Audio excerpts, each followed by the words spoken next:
Hi, I'm Dr. Carol McArthur, and I'm going to talk today about transition. Change is inevitable, and change for one family member generally has an impact on the entire family. In every life, there are many changes or transitions which can be stressful. The transition I'm going to focus on is the transition to adulthood. In order for that change to be positive, we have to consider anticipated and preferred outcomes. We have to consider resources and supports that will aid in making transition to adulthood go smoothly. The overarching goal is for the individual to be a happy, satisfied adult. Following that, the underlying goal of our education system is preparation for adulthood. My intent today is to provide background information on transition, considerations for individuals with disabilities they begin to plan for transition for adulthood, and some additional suggestions for parents to support their children in this process. Transition services are defined by the Individuals with Disabilities Education Act, which is the legal foundation for special education and related services from preschool through high school.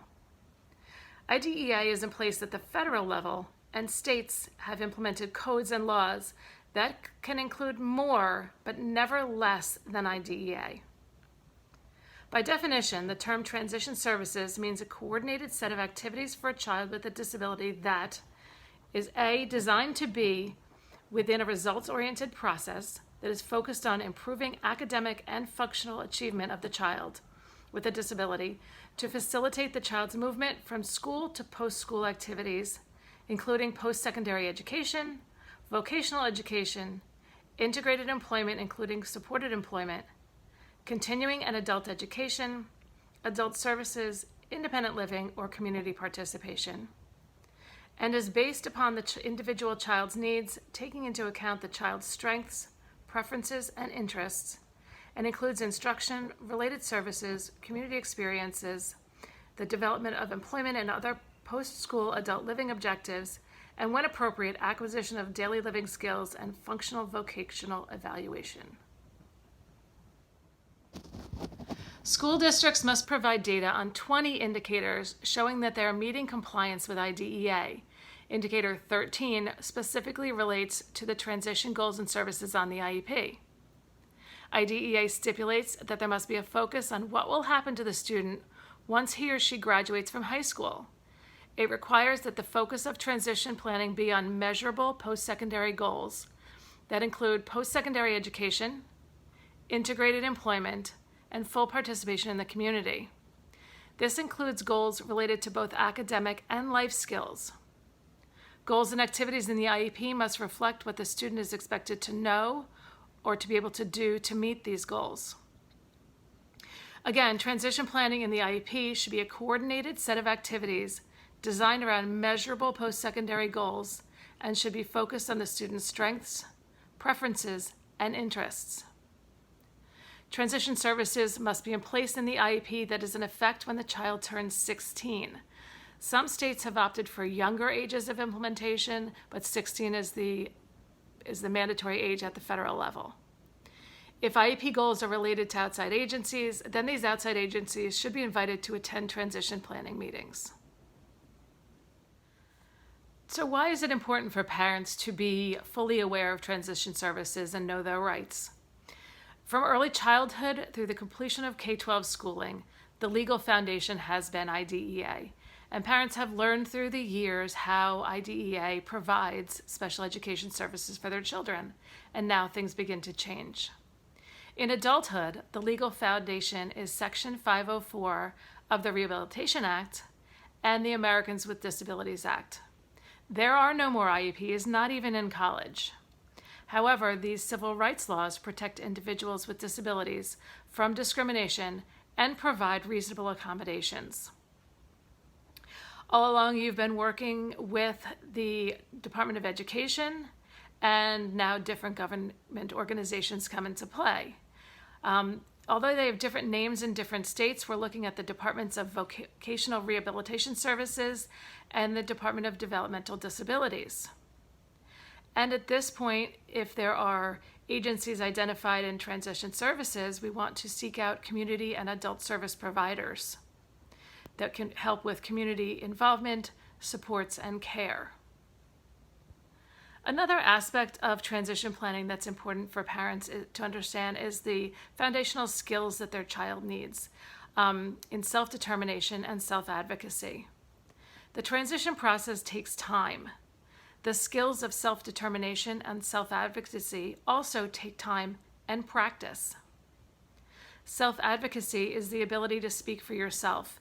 It's a combination of understanding your rights and your responsibilities and using this information to communicate your needs. Self-determination is partly self-advocacy, but also involves making appropriate decisions and setting goals, among other things. Parents will make the personal decisions about when their child are ready to know about their disability and what information to tell them. As children get older, parents can encourage them to talk and ask questions. Parents can also collaborate with educational professionals when making these decisions. When do parents need to begin thinking about transition and planning for transition with their child? Even at the early childhood and elementary age, practice skills like decision-making, choice-making, and self-advocacy as developmentally appropriate for your child. Parents should remain active in the IEP process throughout. By about ages 13 to 15, parents can begin practicing skills for self-determination and self-advocacy with their children as developmentally appropriate. Support your child in the development of friendships. Start thinking about jobs for your child.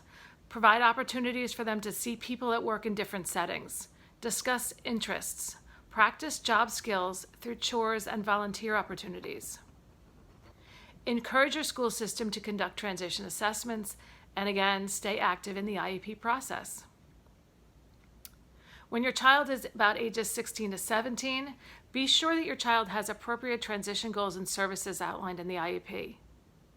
Consider having your child participate in the IEP meeting at this age. Continue to practice self-determination and self-advocacy skills with your child. Discuss future goals that you have for your child and goals that your child may have for him or herself. Continue to nurture friendships. Evaluate your support network. Think about your friends, family members, community members, religious organizations, and professional networks that can help support you. How can these people and agencies help you and your child transition to adulthood? What supports can they provide? How can they help develop your child's daily activities and schedule? At this age, consider what's going to happen at the age of majority and seek legal counsel as necessary. By about age 18, determine your Social Security income eligibility. Network with other families. And then at ages 19 or 20, consult the government agencies like the Vocational Rehabilitation Services and Disability Services. Consult community agencies and consider what adult services are available. A few additional considerations. Think about guardianship when your child reaches the age of majority. What is appropriate for your child as they reach adulthood? Consider transportation. How is your child going to get from place to place? Consider independent living and housing options. What's appropriate for your child? Consider what other supports you and your family may need. And consider community participation. Investigate what community programs are available in your local area. And finally, a few additional suggestions for parents. Practice these skills with your child. Keep a portfolio of paperwork and assess and become familiar with your own state resources.